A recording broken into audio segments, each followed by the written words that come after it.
Pues estaba pensando en Anaximandro de Miletos. Por lo visto nació más o menos en el 610 antes de Cristo.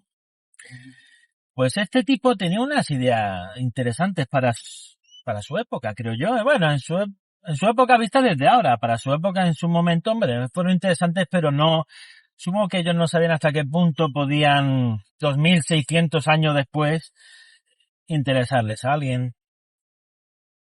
Mileto fue uno de los primeros, no sé si se llaman los filósofos, de los primeros pensadores que intentaron dejar atrás el mito y la religión para intentar explicar el mundo. No estoy diciendo que la religión o que el mito no tenga sus funciones o ni siquiera que sean reales o no. Simplemente hay cosas que no pueden explicar y esto es lo que se intentaba. Pues bien, el hombre este, sin más artilugios que su maestro Tales y su cabecita y la razón que habita en su cabecita, mejor dicho, llegó a hacer bastantes cosas. Por ejemplo, fue el primero, fijaros, el primero y mucho antes que el siguiente, en decir que el planeta, que la Tierra, que este mundo, era una bola flotando en el espacio. Hasta aquel entonces, e incluso mucho después, se pensaba que la Tierra tenía un soporte, tenía que estar fija en algo. Ya el concepto de la Tierra plana vamos, incluso de la antigüedad, poca gente lo defendía, pero sí que tenía que tener un soporte. Eso que estuviera en el centro del universo, bueno, aquí Anaximandro falló. Vamos a perdonárselo. Está en el centro del universo flotando. Eso era nuevo. ¿Cómo llegó ahí? Pero es que también fue el primero a intentar hacer un mapa mundi. Un mapa mundi, vamos, lo podéis buscar en Google, tampoco es para fliparse. Pero bueno, lo intentó. Eso tiene su mérito, ¿eh? Y también, y antes de hablar de su idea principal, para terminar esta introducción, también fue el primero en hablar de evolución. Ya no desde un punto de vista tan científico como puede ser Darwin o Wallace, ya en el siglo XIX, sino desde un punto de vista intuitivo. Él pensaba que las especies, la especie animal, incluso el ser humano, porque él no tomaba el ser humano como algo distinto, como mucha gente empezó a hacer después,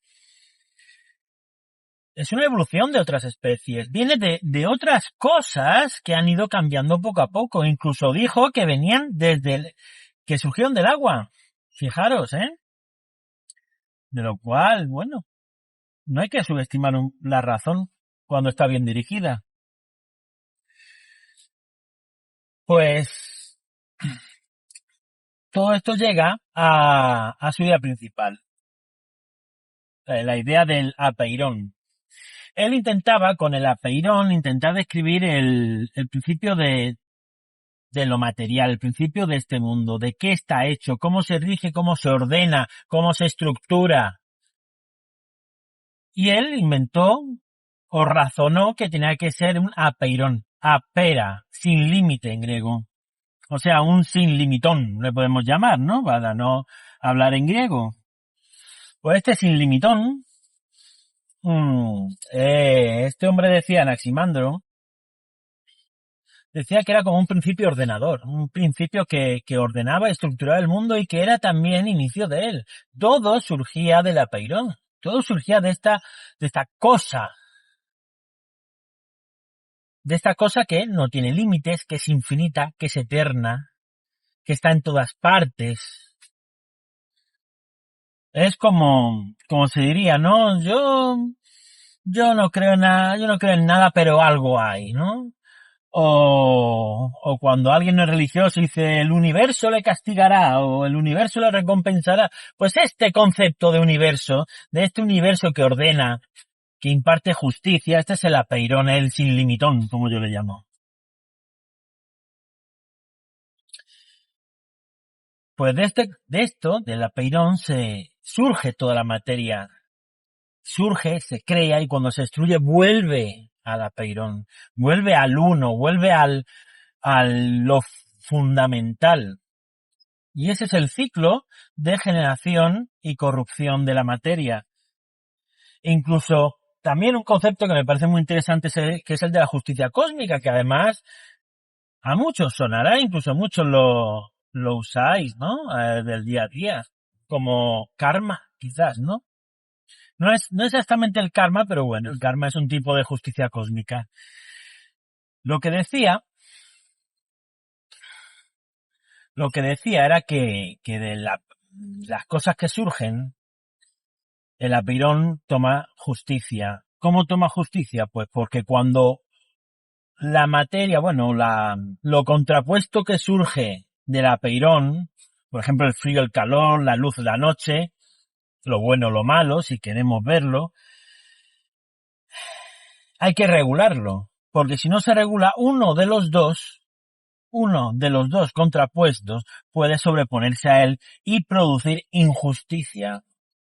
Por eso, de una forma quizás un poco vulgar, intentaba explicar las estaciones. Cuando venía el invierno y hacía frío, en Grecia no es que haga tanto frío, pero bueno, en ciertas partes sí, bastante. Y hacía frío, eso era una injusticia. El ser humano está incómodo en invierno. Su supervivencia es más complicada en invierno, ya sea por los alimentos, por el frío y por muchas cosas. Eso es injusticia.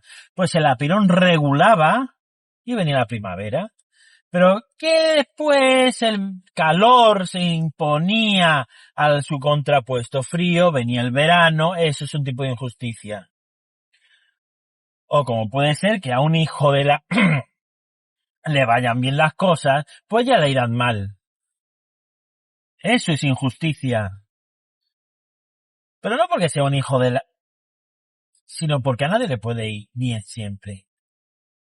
Hay un equilibrio que mantener. Y esto, pues, la verdad que me resulta muy interesante. Es una idea bastante innata dentro de todos nosotros, la idea esta de justicia que, por desgracia, lo que es yo, no la suelo ver. Otra gente la ve constantemente, yo no, pero sí que me parece una forma bonita de expresarla. El apeirón, esa especie, no digo Dios, ni siquiera es un panteísmo, es un principio de regulador, es una característica, si queremos, del universo. Me parece, bueno, bonito, como que se regule, igual que se regula la sal en el mar, la salinidad, o se puede regular la temperatura de la tierra mediante los vientos. Bueno, es interesante. Sobre el apeirón, pues mira, a mí se me ocurre un poco pensar en el Big Bang. Antes del Big Bang, toda la singularidad era solo una, no había injusticia. Era todo minúsculo e igual. Y de ahí surgió todo. De ahí surgió la materia antimateria. ¿Qué ocurrió? Porque surgió prácticamente la misma cantidad de materia y antimateria. ¿Qué surgió? Pues que reaccionaron entre sí, se convirtió en energía y de alguna forma volvió al Big Bang, ¿eh? Volvió a la inflación, volvió al fondo de microondas, volvió de una manera al apeirón. E incluso hoy en día, la ciencia dice que de forma espontánea se crean partículas de materia y antimateria que se vuelven a consumirse. O sea, sí, es como de que de alguna forma también se va generando. La radiación de Hawking en los agujeros negros viene de esta generación espontánea. Me parece muy curioso cómo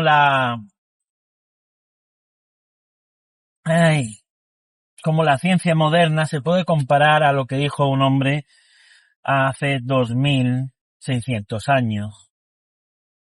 Y nada, quería compartirlo. Un saludo a todos.